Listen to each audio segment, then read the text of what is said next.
Hello बच्चों, let's read this question. So this question says, out of mass, velocity, momentum and force, which one is not a vector? कौन सा आपका vector quantity नहीं है, ये आपको बताना है। ठीक है, आपको इसके करस्पॉन्डिंग यहाँ पर फोर ऑप्शंस गिवन भी किए हुए हैं।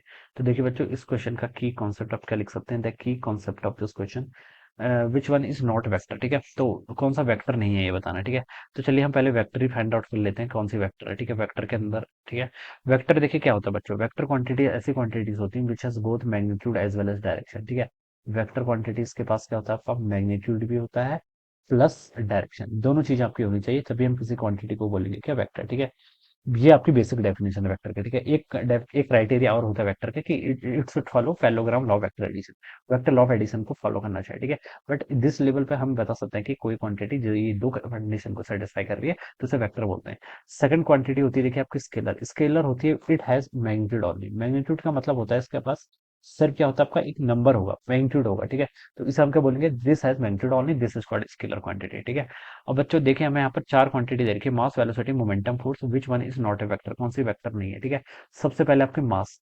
मास देखिए हम कैसे डिफाइन करते हैं, हम बोलते हैं जैसे किसी ऑब्जेक्ट का मास 25 kg है। ठीक है, इसके पास सिर्फ क्या होता है, मास। मास एक स्केलर क्वांटिटी। कैसे scalar quantity? Because it has magnitude only, इसके पास मैग्नीट्यूड है। हम ऐसे नहीं बोलते कि इस ऑब्जेक्ट का मास 25 kg है डाउनवर्ड डायरेक्शन में। ठीक है, और इस तो मास को देखिए हम सिर्फ मैग्नीट्यूड से ही रिप्रेजेंट कर पाते हैं। ठीक है, तो सिर्फ मैग्नीट्यूड जिस क्वांटिटी को डिफाइन करने के लिए चाहिए, अमाउंट ऑफ मैटर कंटेंट जिसे हम मास बोलते हैं, उसे हम क्या बोलते हैं, this is a scalar quantity. तो मास तो उसका करेक्ट ऑप्शन होगा। ठीक है, मास तो स्केलर होगा भी, नॉट ए वेक्टर बोला है ना, तो मास इसका आंसर हो जाएगा। ठीक है, सेकंड बी ऑप्शन पे देखिए क्या बोल रखा है, वेलोसिटी। वेलोसिटी देखिए आप, वेलोसिटी आपकी वेक्टर क्वांटिटी होती है, क्योंकि वेलोसिटी के पास क्या होता है, आपका मैग्नीट्यूड भी होता है एज वेल एज डायरेक्शन। जैसे हम बोलते हैं कि an object is moving with the speed of 25 metre per second along north direction. अगर मैं यहाँ पर डायरेक्शन भी स्पेसिफाई कर दी तो ये क्या बची आपका वेलोसिटी।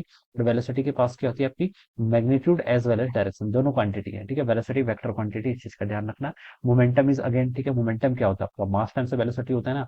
तो मास स्केलर है लेकिन वेलोसिटी तो वेक्टर है, तो वेलोसिटी अगर वेक्टर है तो स्केलर इंटू वेक्टर क्या होता है, ऑलवेज वेक्टर। तो मोमेंटम भी आपका वेक्टर क्वांटिटी होगा। ठीक है, तो ये ऑप्शन भी हो जाएगा आपका रॉन्ग। ठीक है, और आपका देखिए क्या है, आपका डी। डी पर आपका देखिए फोर्स। फोर्स देखिए क्या होता है, फोर्स होता है आपका बेसिकली, फोर्स को हम कैसे डिफाइन करते हैं, फोर्स होता है आपका मास टाइम्स एक्सेलरेशन। ठीक है, एक्सेलरेशन क्या होता है, rate of change of velocity. Velocity again मैंने बताया क्या होता है, वेक्टर।